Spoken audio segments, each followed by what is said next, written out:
Telangana parliament ఎన్నికల్లో కాంగ్రెస్ 8 స్థానాల్లో విజయం సాధించింది. ప్రస్తుతం గాంధీభవన్లో కాంగ్రెస్ సంబరాలు చేసుకుంటోంది. విజువల్స్ చూద్దాం.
వరంగల్ ఎంపీగా కడియం కావ్య ఘన విజయం సాధించింది.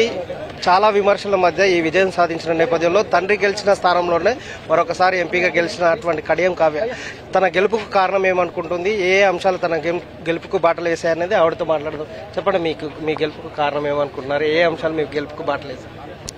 కాంగ్రెస్ ప్రభుత్వం చేపట్టిన 6 గ్యారంటీ పథకాలు ఒకటి, తర్వాత రేవంత్ రెడ్డి గారి నాయకత్వము, అట్లాగే ఇక్కడ మన ఎమ్మెల్యేలు చేసిన ఈ ఉన్న 3-4 నెలల్లోనే వాళ్ళు కూడా చాలా పనులు చేపట్టడం, చాలా నిధులు తీసుకోవడం రావడం జరిగింది.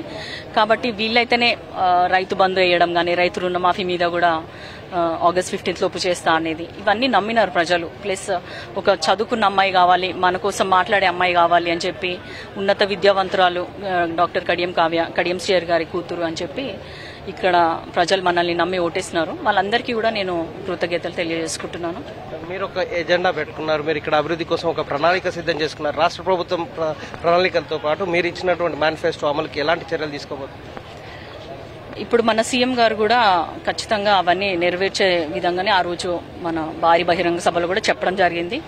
అండర్ గ్రౌండ్ డ్రైనేజ్ కానీ, కోచ్ ఫ్యాక్టరీ కానీ, ఎయిర్పోర్ట్, ఇండస్ట్రియల్ కారిడార్, ఇవన్నిటిపైన సంపూర్ణ అవగాహన సార్కి కూడా ఉంది, రేవంత్ రెడ్డి గారికి. అట్లాగే నేను కూడా అదే విధంగా మా నాన్నగారి ఎక్స్పీరియన్స్ కానీ, ఆయన సూచనల మేరకి, ప్లస్ మన ఇతర ఎమ్మెల్యేల సూచనల సలహాల మేరకి ఆ సమస్యల మీద పనిచేయడానికి చేస్తాను. ఎన్నికల టైంలో ప్రత్యర్థులు ఆరోపణ చేశారు మీరు స్థానికత కాదని, ఇక్కడ ఉన్నారని. మరి ఇప్పుడు గెలిచారు, వాళ్ళకి ఏం సమాధానం?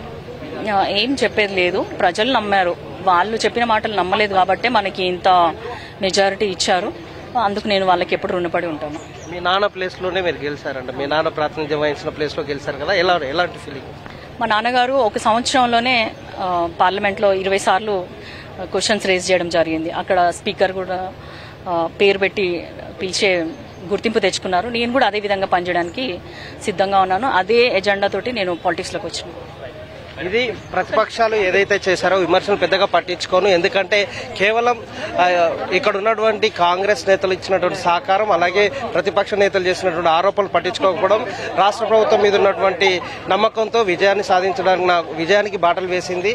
నేను ఇచ్చిన హామీలని నెరవేరుస్తాను, ఖచ్చితంగా ఏదైతే నేను మేనిఫెస్టో ప్రకటించానో దాన్ని సీఎం సహకారంతో, స్థానిక ఎమ్మెల్యేల సహకారంతో దాని అమలుకు శ్రీకారం చుడతాను, దాని అమలుకు విజయవంతం చేయడం కోసం నా శాశక్తుల ప్రయత్నం చేస్తానని చెప్తున్నారు. మరొక వైపు తన తండ్రి స్ఫూర్తిని సహకారాన్ని తీసుకొని ఇక్కడ ఏదైతే రాష్ట్ర ప్రభుత్వం అభివృద్ధి చేస్తున్నదో ఆ పనులన్నీ పూర్తి చేయడం కోసం చేసే ప్రయత్నం చేస్తాను. ప్రతిపక్షం ఓట్ల సమయంలో కొన్ని విమర్శలు చేస్తాయి, వాటిని పెద్దగా పట్టించుకోవట్లేదు, ప్రజలు వాటిని పట్టించుకోలేదు కాబట్టి నా విజయానికి బాటలు వేశారనే ధీమా వ్యక్తం చేస్తున్నారు. Cameraman Wajid Tarun Kumar, NTV Warangal.